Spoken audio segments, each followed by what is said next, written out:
Hey guys, so I just wanted to make a short video today to talk to you about recovery because I see a lot of athletes and clients that I have or people inquire about training information, and what I see a lot coming from those people is they tend to do a lot, sometimes too much, and it interferes with how much results they could really be getting from their training and their workouts.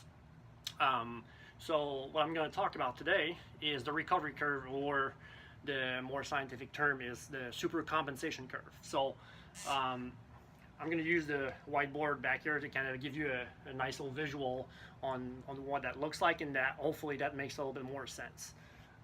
So let's pretend this is your baseline level of fitness right here, okay? So depending on what you're training for, it could be the recovery of your central nervous system to train strength and power and those type of qualities, or it could be the actual muscles themselves, the recovery of the muscle fibers. And then there's other ways that this applies to, but the concept is the same, and just call it your baseline fitness for the purpose of this. So this is your baseline fitness, and what you're trying to do to get better is you're working out, right, and using exercises and training methods and all that stuff. So right after a training session, so this is what I ask my clients and athletes a lot of times is, are you stronger, or are you more endurant, or are you better at the end of a training session or at the beginning? And obviously the answer is no, they're better at the beginning, because at the end they're tired, fatigue has set in, and then it becomes very difficult to perform the same task, right, which is totally normal. So using this curve here, or your baseline level of fitness after a workout, you're dipping down here, right?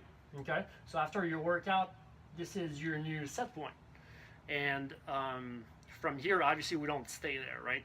So what really happens there, and what makes you better from the workouts, is you're recovering or compensating, and then that curve is going up, right? And if you catch it at the right time, right here, and you do another workout right here, then we're going to face the same pattern here, right? You're going to dip a little bit lower. At the end of the workout, your fitness baseline is going to drop down a little bit, and then you're going to start recovering. And then, in an ideal world, we keep moving up like this, and eventually your fitness goes up like that. It never really works perfectly like that, like a perfect straight line. Progress is never on a straight line. It's really, you have some up and downs and some lows, and that's totally normal. But in the end, you're striving to go up. So for the people who do too much, or train too hard too often, this is what we're going to talk about right now, and this is how the recovery curve is going to work for them. Okay, so let's erase this right here. Okay, so we have, again, our baseline of fitness right here. Okay, you do a workout, you end up at the same point right here, and then let's say you don't allow enough recovery, you go the next morning, you go right back out and do another workout and crush yourself again. So you start the recovery curve going up here, and then you might catch it right here, the exact same place you were, and then you might be stuck in this pattern of always kind of coming back to your baseline and never really making progress. Okay, if you're really pushing yourself to a completely different level, and like you think that like more is better and more all the time, you might actually make things worse. You might go down here in the process of your recovery here, you're not even back to your baseline level, and you do another workout here, and then you do another workout here, here, you do another workout here, and then you just keep going in that direction, and actually your performance is going to start going down, and that's a lot of times when you start being overly sore. That's when you start feeling fatigued, you have a hard time falling asleep at night, you're tired all the time, you're abusing the amount of caffeine you're consuming because you're trying to make up for that and be like, if I just can push through, things are going to be okay, I'll get better in the end. Okay, so really what you want to do is listen to your body more. And another way here that you can kind of do too much is doing too much of the same, or too much in one workout, even though you're not working out that often.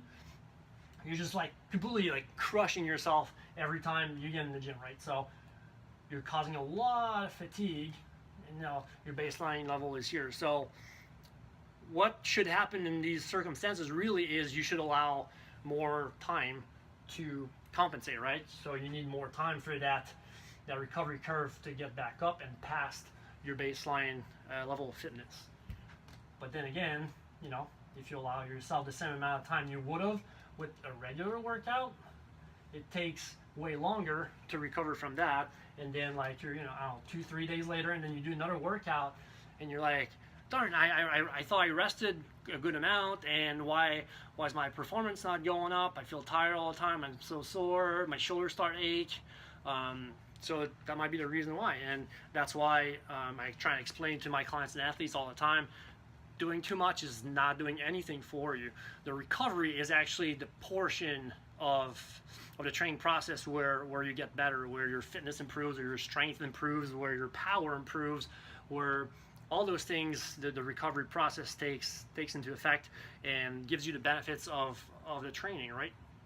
So hopefully that makes a lot more sense now, and you can understand why doing too much is not beneficial and actually can be detrimental depending on how much you're really doing. So the main advice I can give you is listen to your body as much as you can.